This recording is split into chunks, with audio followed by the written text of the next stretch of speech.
Zero defense. This is our base defense, pressure man-to-man defense in the half court. The basics of the defense are good ball pressure, denying one pass away, and being on the help line when your man is on the weak side of the court. Here's some great examples of zero defense: pressuring the ball close enough to touch, helping in gaps, and not allowing the ball to go to the middle of the court, keeping the ball on one side of the court. Deflections are also a big part of this defense. We want to contest every pass and make every pass feel difficult. We do not want to allow straight line passes.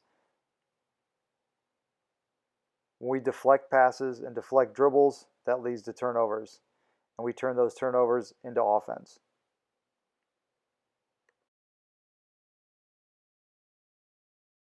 Here's another great defensive possession. Ball stays on one side of the floor. Baseline help comes. We scramble out of that help. Keep it on one side of the floor. Make passes difficult. Make the offense throw long skip passes over top of our entire defense. Let's break this defense down into some of the individual parts, starting with ball pressure and denying one pass away. Here we see the ball being pressured. The ball handler feels very uncomfortable, changes direction several times, and the pass to the wing is being denied. This causes the dribbler to over-dribble, get himself into trouble, and ultimately lose the dribble, and this creates a live ball turnover.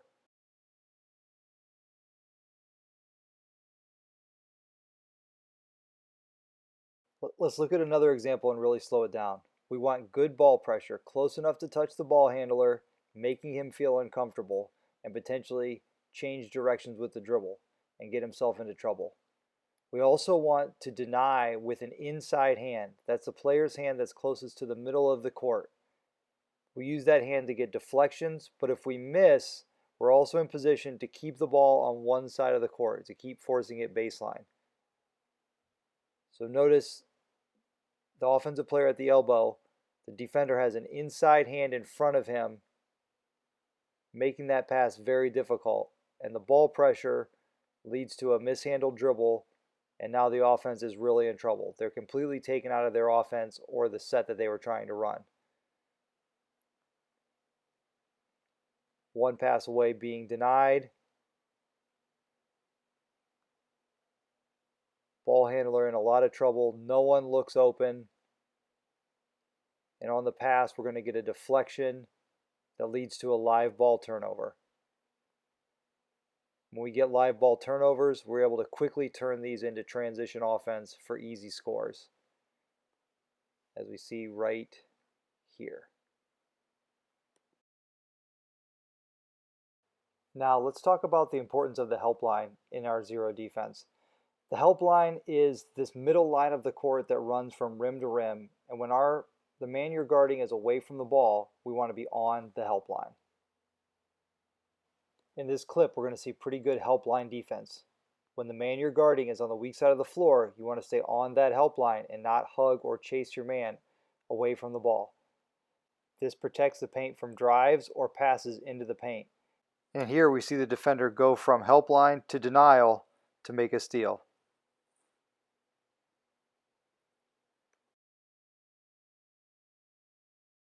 When you're in denial position, one pass away, teams are going to try to counter by making back cuts. In this clip, we're going to see the importance of the help line in protecting against back cuts.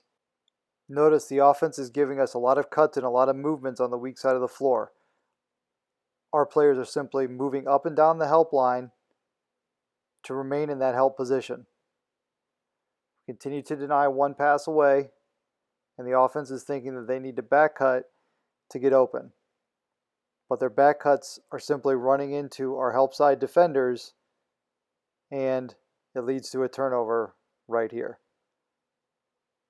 Again, another live ball turnover that we can quickly turn into offense. Here's another clip of good denial defense with great help line, making it very difficult for the offense to pass and cut.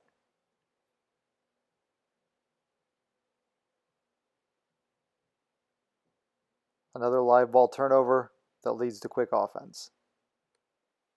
All right, let's look at another concept in this defense called jumping to the ball. When the ball is passed, we want all 5 defensive players to jump towards the basketball. This gets us into help position and also helps us to defend against cutters. The team in white is running an offense where they want to reverse the basketball and then screen a cutter to the ball side block. By jumping to the basketball, we can take this cutter to the block away. If you watch your ball reversal on the pass, everybody's going to jump to the ball and take away those cutters to the rim. The only thing that's open is a skip pass to the weak side, where we can close out and contest jump shots.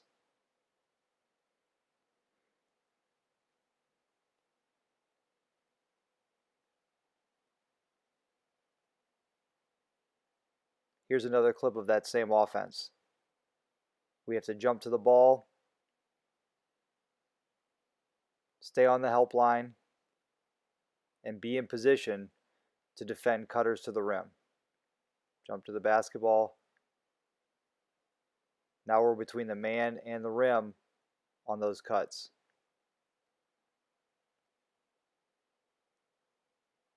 As soon as that ball is passed, we have to jump towards the ball.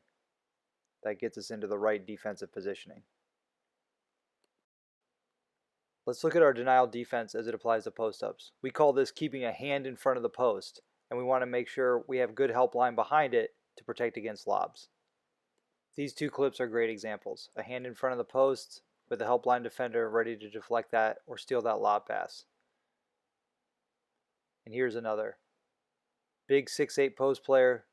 We've got to make it very difficult to get the ball inside to him. We've got a great hand in front and a help defender coming over to get a piece of the pass.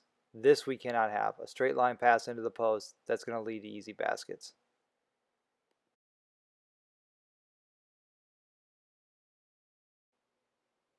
Now let's look at defending teams that really get aggressive with the dribble. This first concept is called chest in front. It's the idea that you're going to move your feet and do whatever it takes to stay in front of that dribbler as they drive it towards you. Got to keep your feet live. Use your chest to cut them off and make them make a shot over the top without fouling.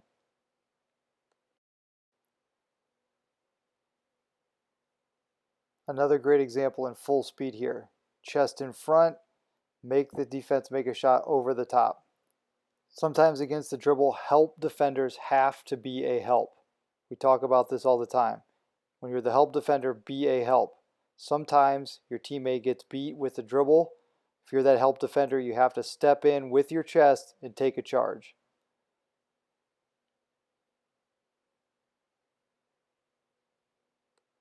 That's another way to force a turnover in this defense.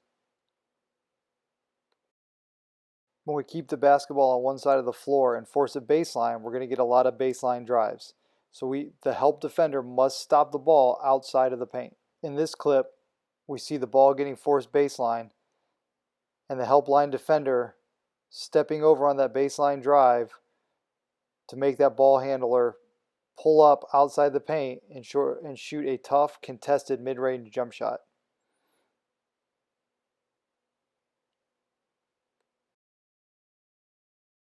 Now let's talk about an important concept we call helping the help.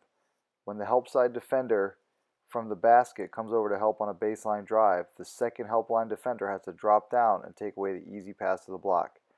In this clip, we're going to see number 32 on the help line at the basket. When the ball's driven baseline, he's going to step over to stop the ball outside the paint. Number 4's job is then to help the help. We see Jake there take away the big guy and actually makes a great play to break on the ball and deflect it before it gets to his man who's still in the corner. Let's look at another example of it here. As the ball gets swung by the offense, we're going to see number 23 and number 3 on the help line. As the ball gets driven baseline, 23 is stepping up to help on the drive, and 3 is helping the help, taking away the easy pass to the rim. Didn't quite get the pass, but actually caused a jump ball in that situation.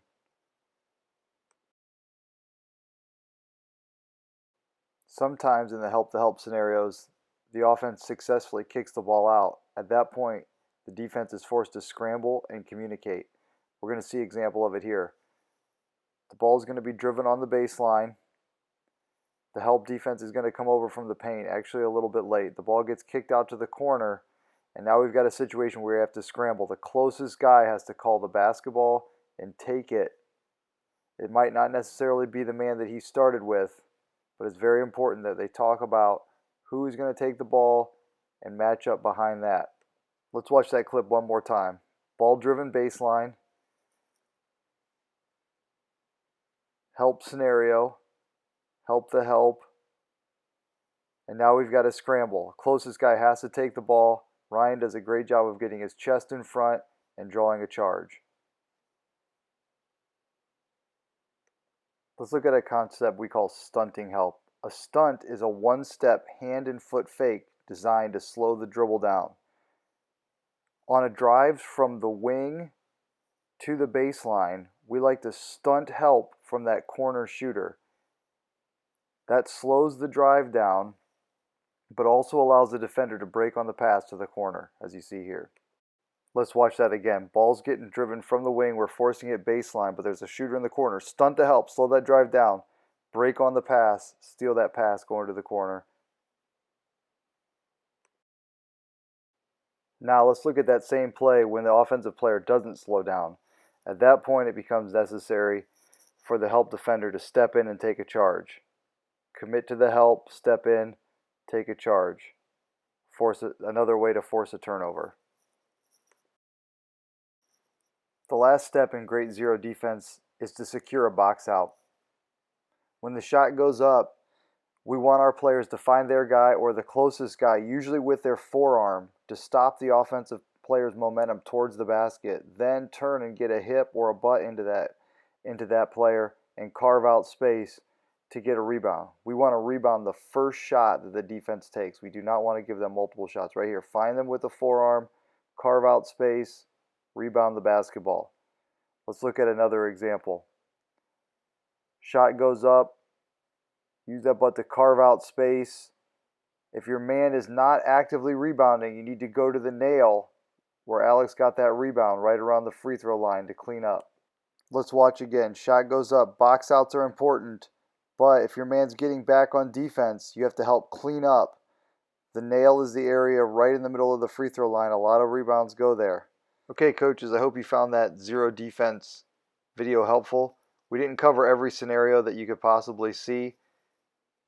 We can cover some of those in subsequent videos. Any questions, please feel free to contact me. I'd be happy to help you out with any other potential scenarios that you might come across.